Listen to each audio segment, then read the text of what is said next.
She was an excellent keynote. She was. All right, I will turn it over to you, Jennifer. All right, so we will allow Tori to continue her keynote into this breakout session.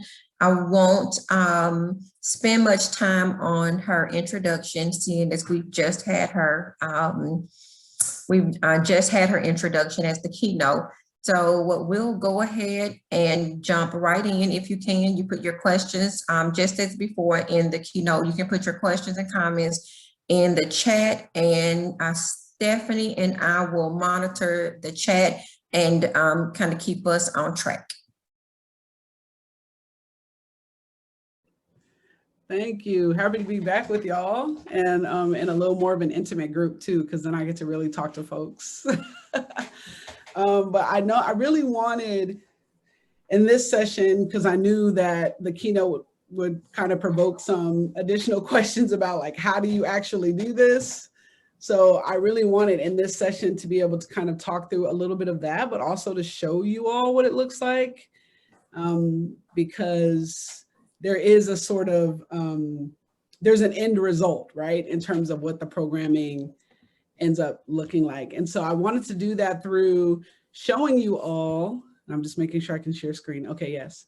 I wanted to do that through showing you all one of the program events for our Black Girls in Power, and then kind of walking you through how we came to have the event look like that, because I think the process matters. And so let me just pull that up.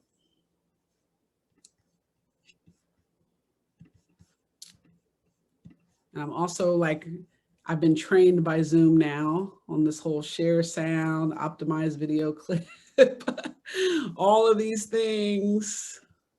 Let's see.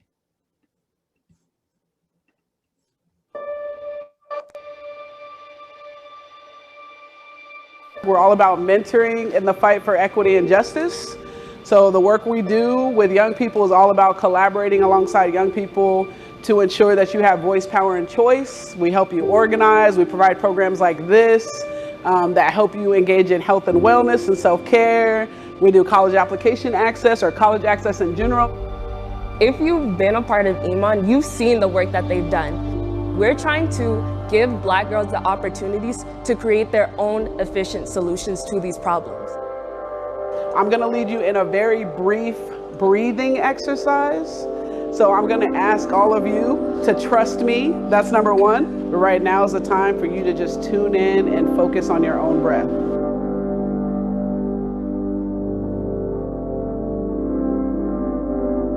Take a minute to note how your body feels as you're breathing.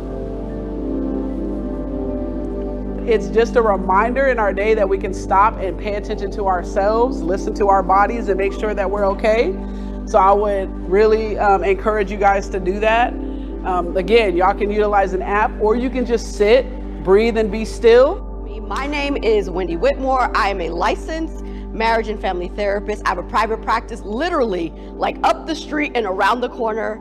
I have been practicing therapy for about 15 years. I wanted to come up with something phenomenal for y'all. What we see in the mirror is usually reflected by what is being poured into us. So I'm gonna have each of you come up, grab a mirror, you can choose your color, and grab a bucket. When's the last time you literally just took a look at yourself? And what we normally see is the stuff that we hate about ourselves. What I pour in, what I allow to be poured into me, toxicity, emotions, connections, and being selfish. We don't have anything to give anybody else later. Okay? So the first thing that I want you guys to pour into your bucket is, everybody pick up the steel wool. What is steel wool meant to do? It's meant to strip away. What's the texture? It's rough, it's coarse, it's hard. It's all the things that have been said to you that have made you feel rough, hard, unlovable, undesired, and unworthy. Drop it in the bucket. Who are some of the people that light the way for you? Because if there is no us, what else is there? Make them rain, make them rain. Fill your bucket up. Fill it up, fill it up. Repeat after me.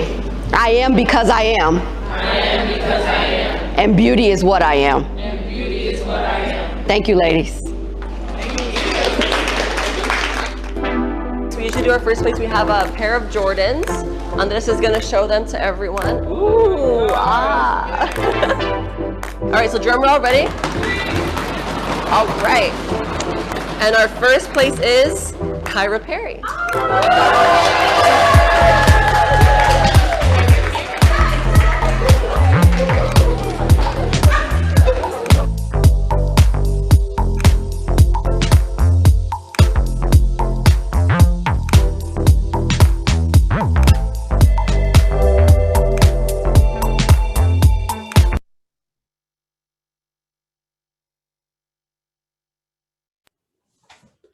So I wanted to share that as a sample piece, just to say that when we do the work in the way that I was describing earlier in the keynote, that's how program can end up looking, right?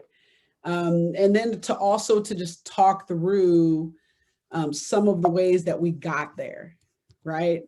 I mentioned earlier that we are all about making sure that the folks that who we are trying to serve are the ones that we center in everything, right? So I kind of talked about earlier how when we decided we wanted to launch a Black Girls Empower initiative, it was at the behest of a lot of the Black girls in our program who were like, we need a space. We love that everything else is going on, like we're cool with it, but we really feel like we have a particular set of needs and we require a space where we'll be able to do some work.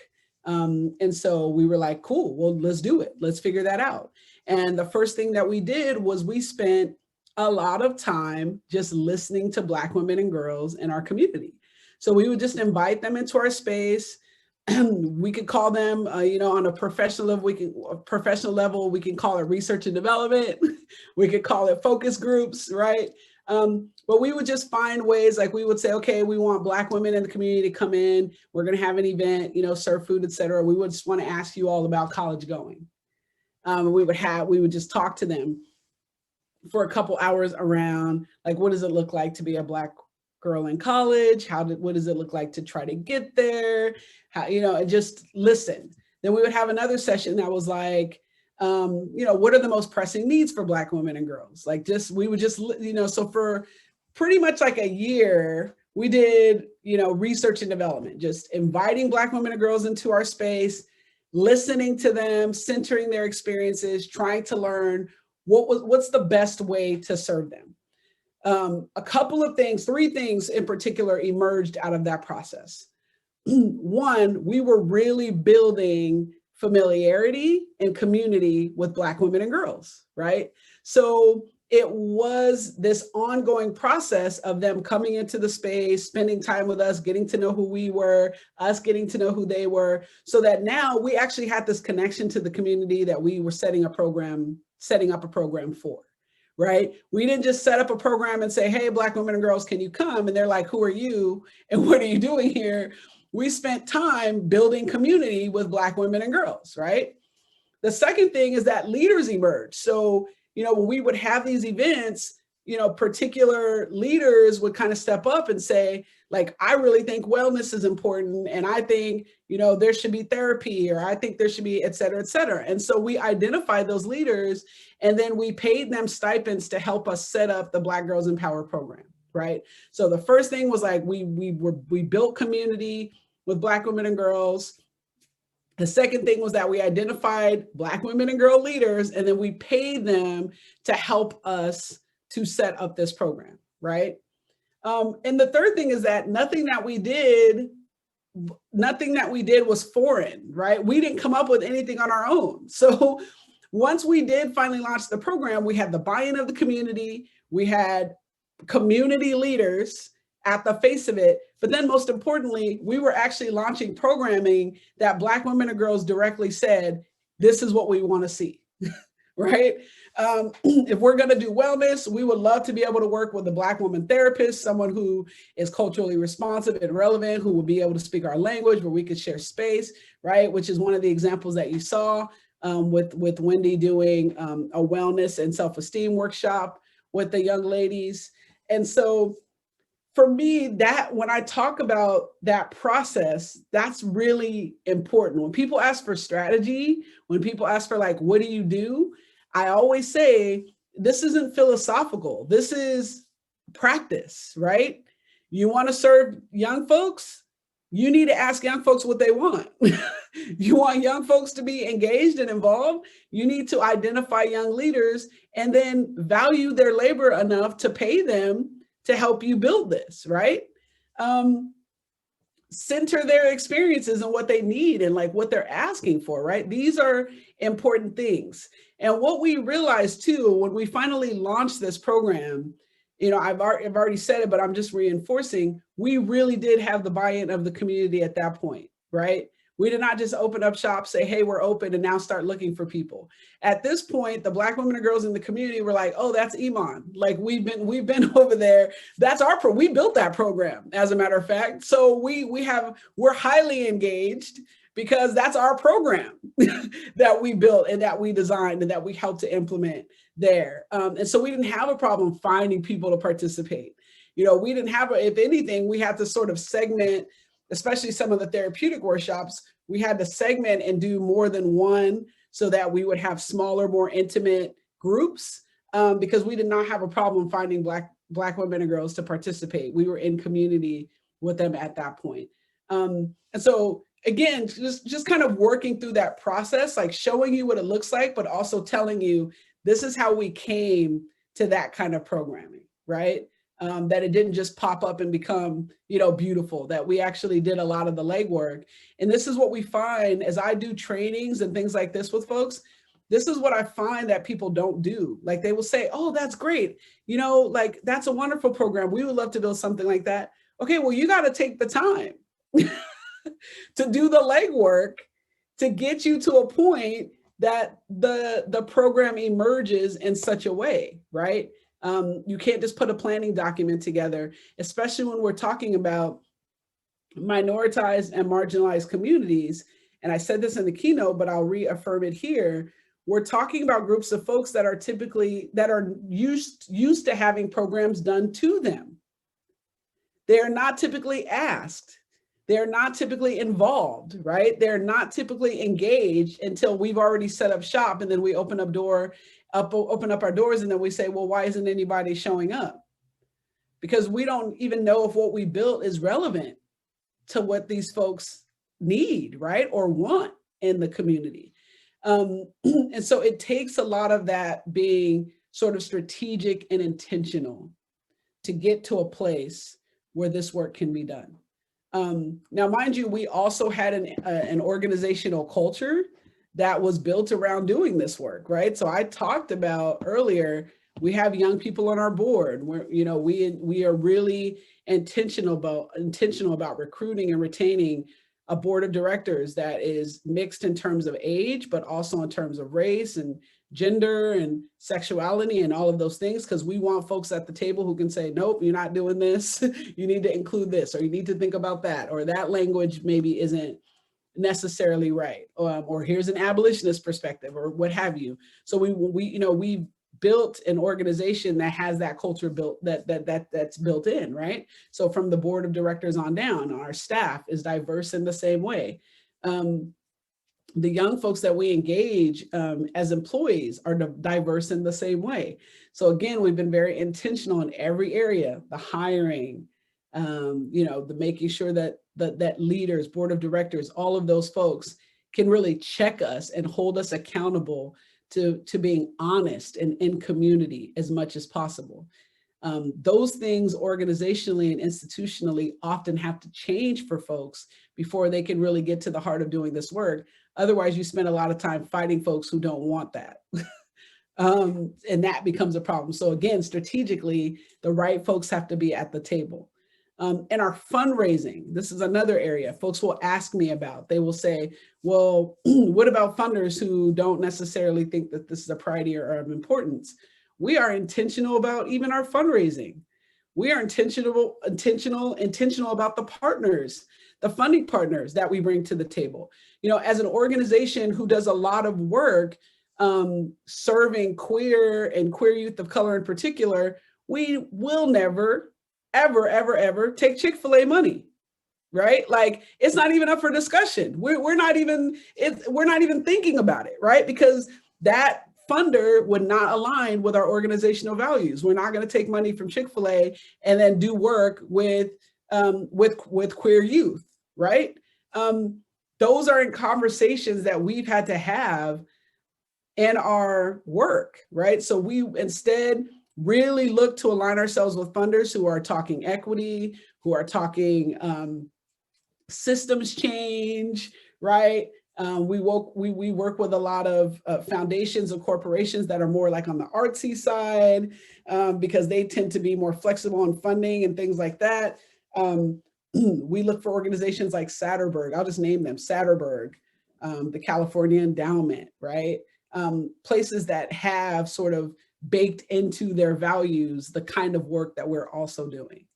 And that's also particularly important to name, that all money is not good money. And so sometimes it's better to grow, to really grow your portfolio in terms of fundraising so that you're not at the behest of folks who actually want to do harm to the community that you say that you're serving.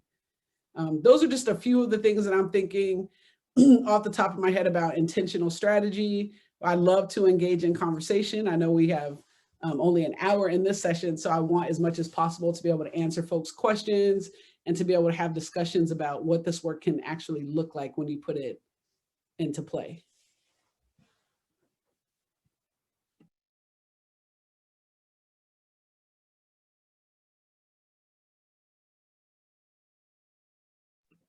Hi, Philip.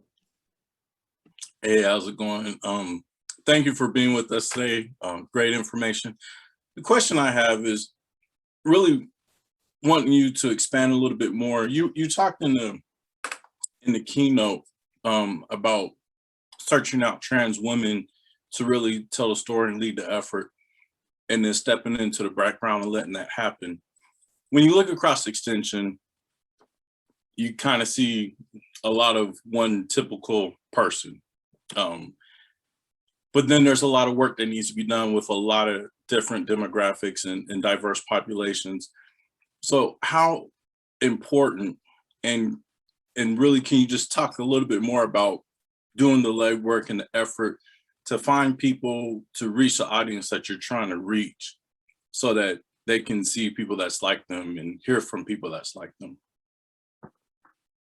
Yeah, so you mean like really having a diverse organization in the first place, right? Well, that's the ultimate goal, is to get to the point where we have that diverse organization. But until we get to that point, right, really working with what we have and seeing the needs in different communities, but then really trying to help other people come to the forefront to address those needs.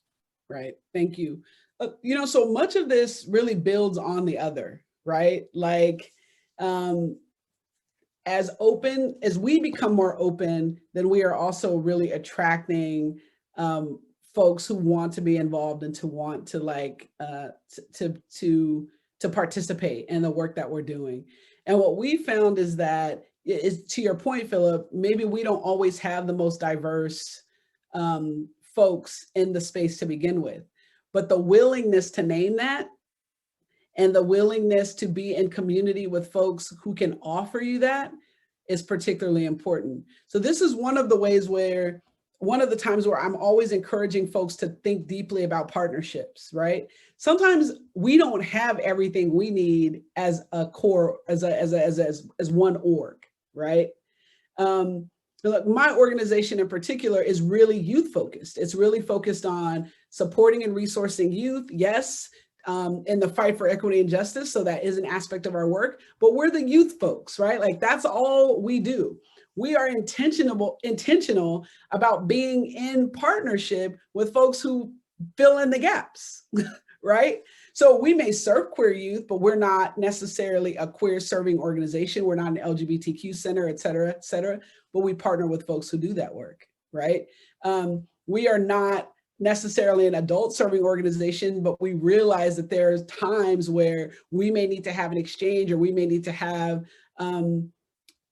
a particular focus on adults, right? So that's where we partner with organizations. For example, we partner with a group called Blue Education Foundation that does like a lot of parent education and parent empowerment, right? We realize that our work goes hand in hand with theirs. We partner with them. So I think it's our strategic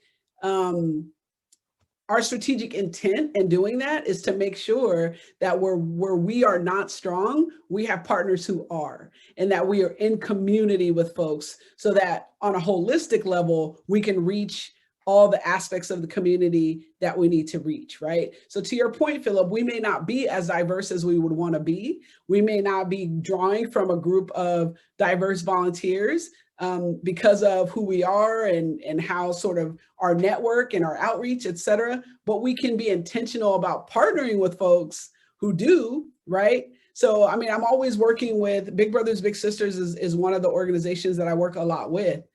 And I'm consistently telling them, you know, Big Brothers Big Sisters does not always have to be like the front group, right? You're looking to increase the number of Black men in particular for them. They want to have more Black men as bigs. That's what they call their mentors. So I'm always saying, why are you not partnering with fraternities? There are Black fraternities all over the country who encourage volunteerism and are always like saying, being out in the community. It's not that you don't have those resources there, it's that you haven't partnered with the right folks to be able to sort of help you fill in the gaps, right? Where you may not be as strong as an organization. So I think for us, one of the things we need to do, again, Philip, to your point, to begin doing that work now and not waiting until we have sort of the perfect environment, is to be really strategic about partnerships. Who's doing the work? Who's doing the work that we're not doing, or can do work in a way from an angle that we're not doing it, right? And then how can we set up a strategic partnership to be in community with that group and to be able to accomplish, you know, a core set of goals? Did that get to the heart of what you were asking, Philip?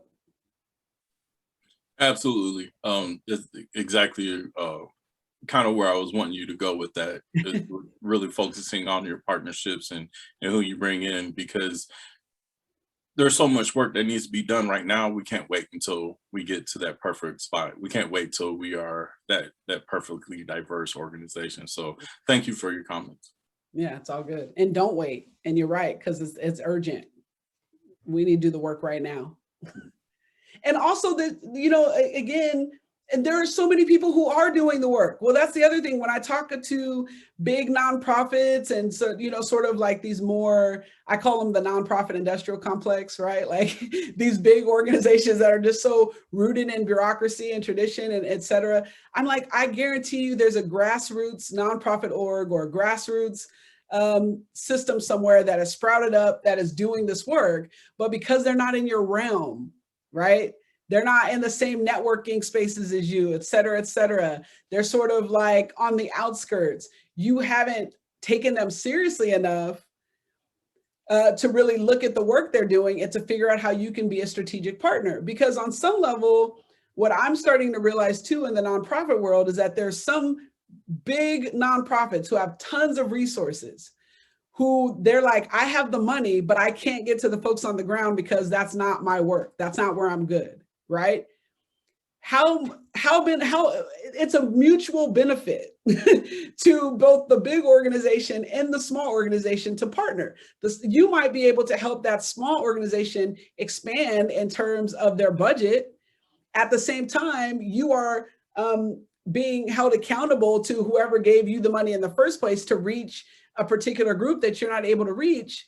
This is a match made in heaven, right? We just need to start thinking about this more intentionally. So thank you again, Philip. Joe? Hi, Joe. Hi. I don't know how quite to phrase this, but I'll try. So how do you navigate,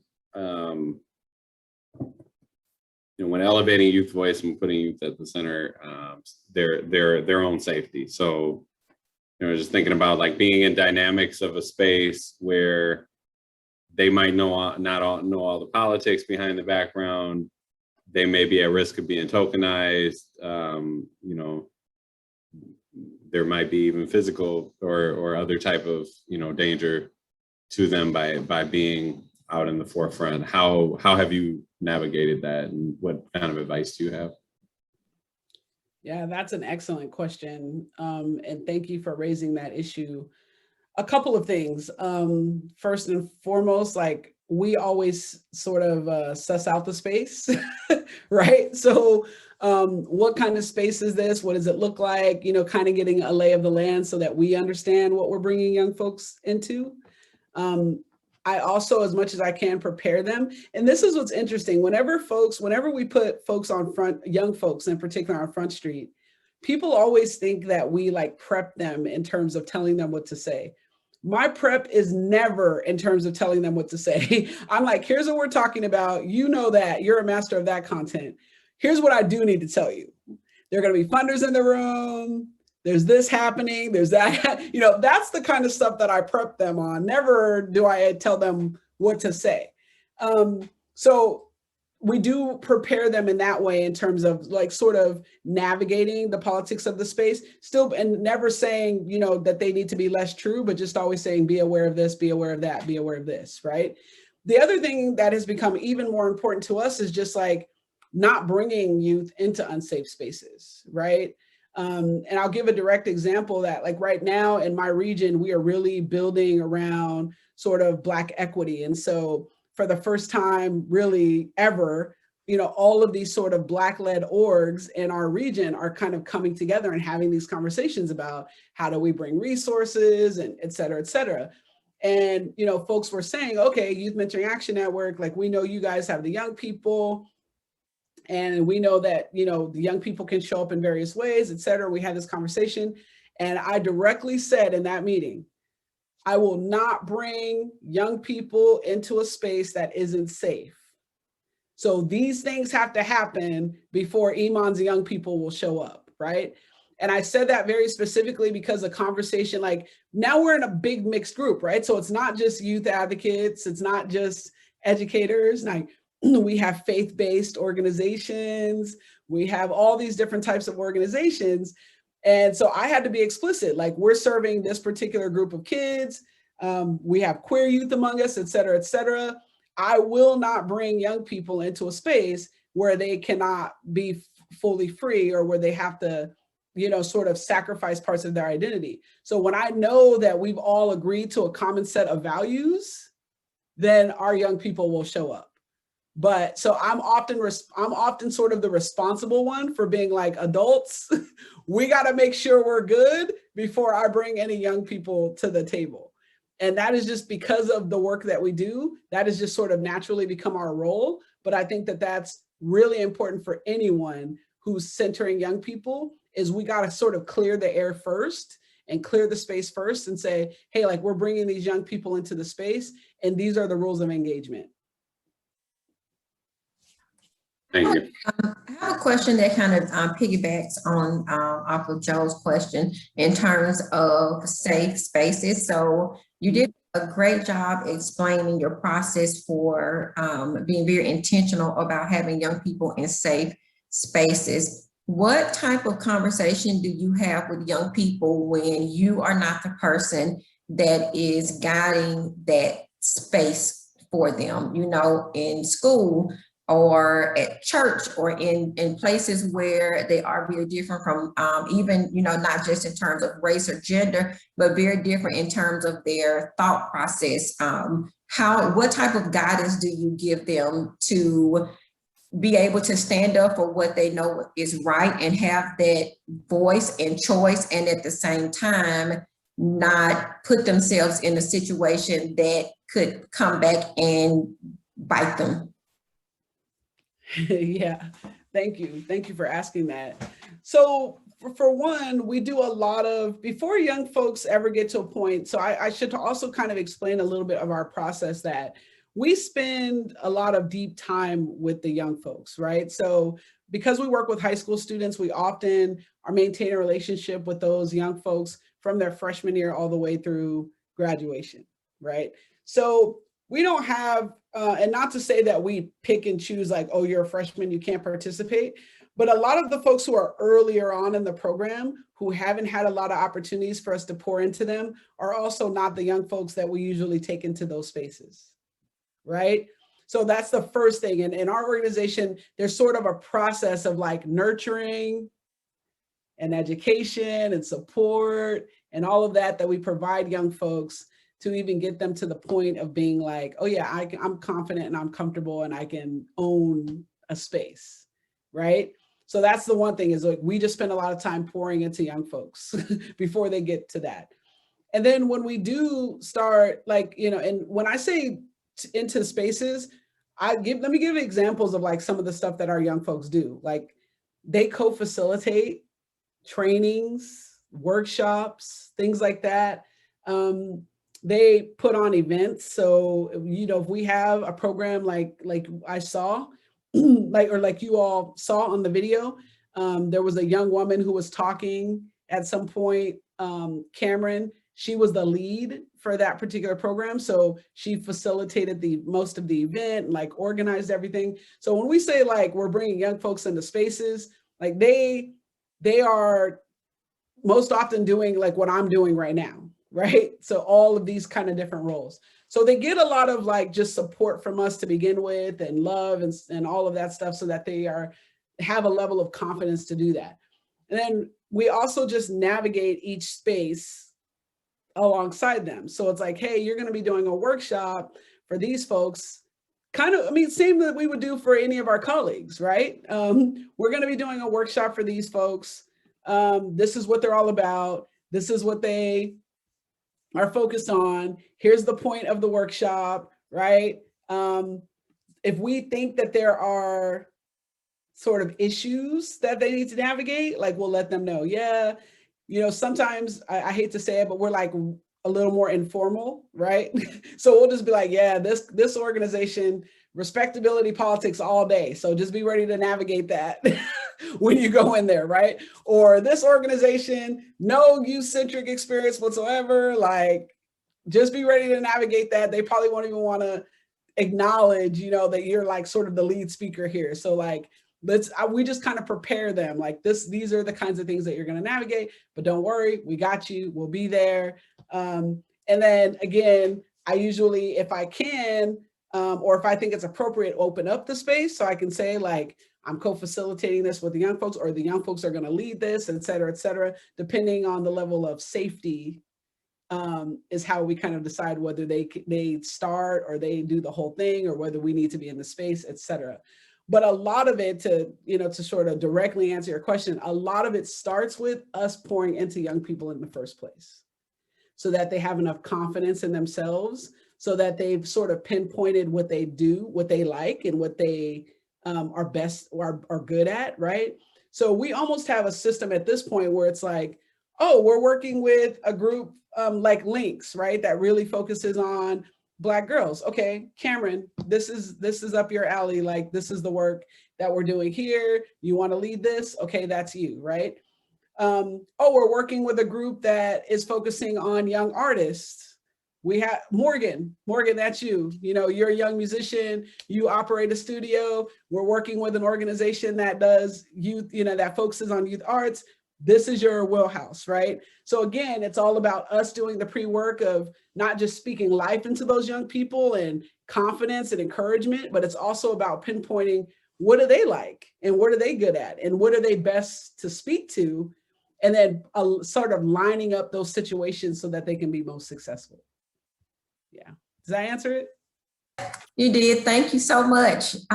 We have about 7 minutes left. And so if there are any additional questions, you can go ahead and ask, or you can put them in the chat.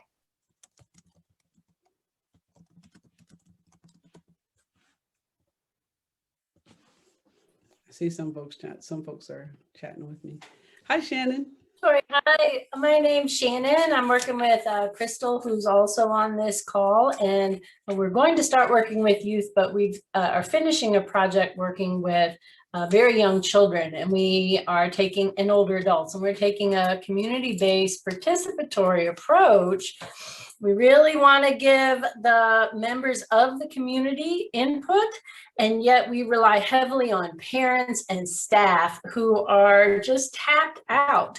And so I'm curious from your experience or from others on this call about some of the strategies they've used. I know it's a long-term commitment. I know it's about relationships, but I also totally understand why these parents don't want to come and spend an hour talking to me, or half an hour, or 15 minutes talking to me about their experiences that might help us, create those workshops, for example. And thanks for your energy. This has been fun.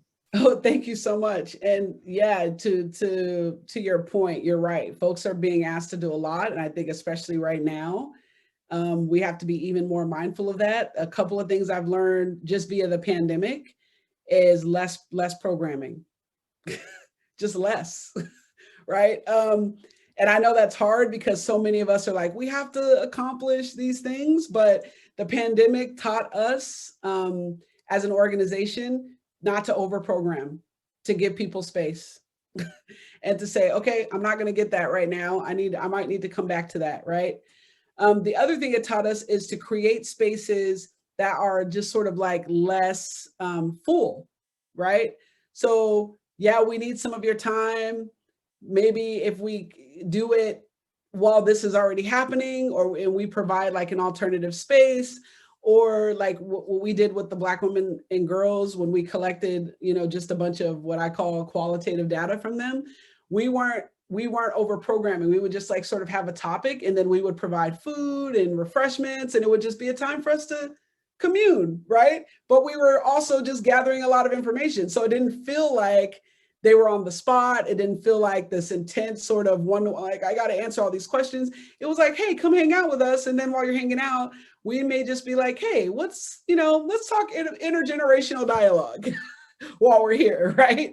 And not like sort of official or programmed or having too much of an agenda, but just saying like, hey, we want to learn more about this, and we would love for you to come hang out with us and just sort of informally tell us stuff, right? And that model has worked a lot for us. We're actually doing it again I talked earlier about launching this retreat, this fellowship for Black women and girls. We decided that in line with what we've heard from Black women and girls, which was a lot of like, we need wellness and rest. We heard that a lot over and over again. So instead of going to funders and saying, we need money for this, and sort of throwing work at them with the proposal or concept paper, we said, we're going to have a concept building retreat. We're going to invite the funders to send Black women program officers to this retreat. We're going to give them a taste of what part of the fellowship would look like. And so we're all going to convene at the beach, and we're going to actually build in a lot of the activities that we would do for the women in the fellowship. And we're going to say, hey, this is kind of our concept. Please tell us what you think while you're on the beach, drinking mimosa and hanging out, right? So like kind of still following that whole idea of rest and not over programming, but still getting valuable information and making valuable connections that we need to do our work. So just kind of thinking outside of the box about some of that process. Thank you. Less is more. Yes, less is more. Thank you. Okay, so we have about 3 minutes. And Joe, do you want to go? I see you have your hand up. Do you want to go ahead and ask your question, and then we'll. Yeah. Sorry if somebody else wants to ask ahead of me, just let me know. But this last summer, obviously there was a lot of direct action, that happened as a result of George Floyd, Breonna Taylor. And some of it happened where I live in Madison, and I noticed that young people were really taking the lead in organizing, and it happened very organically, and they developed their own like systems of securing the space and making sure, you know, they were safe from threats, and also calling on like, you know, adults to, you know, give them what they needed. More of a comment than a question, but like if you've seen something similar where you are, you know, specifically related to, you know, protests and you know, calling for, you know, direct action and policy change, I'd love to hear it. Yeah, absolutely. So I would definitely say check out, and I'll put them in the chat, a group called Gente Organizada, who is it's a completely youth-led advocacy and organizing nonprofit that just does really amazing work. Before anyone was talking about defund the police, this organization, youth-led, completely youth-led, dug into their school budget, their LCUP funds, saw how that money was being more spent on punishment and on discipline than it was on actual resources for young people. And they were like defund before defund became a thing, right? So that is one group that I would point out that has just done really, really amazing work on like youth organizing, really youth power building, and making sure that young folks are at the center while adults are sort of on the periphery supporting and providing like the resources and the platforms. Okay, thank you so much for a wonderful follow-up to today's outstanding keynote. We have about 1 minute left, and so I wanted to just take the time to thank you on behalf of the SciFar PDTA team and all of the conference attendees that we have. You made a huge impact, I think, on all of the participants today with the information and excitement and passion that you brought to the session today. You know, it's not easy work, but you certainly do make it look easy. So thank you for that. So it's 2:40. What is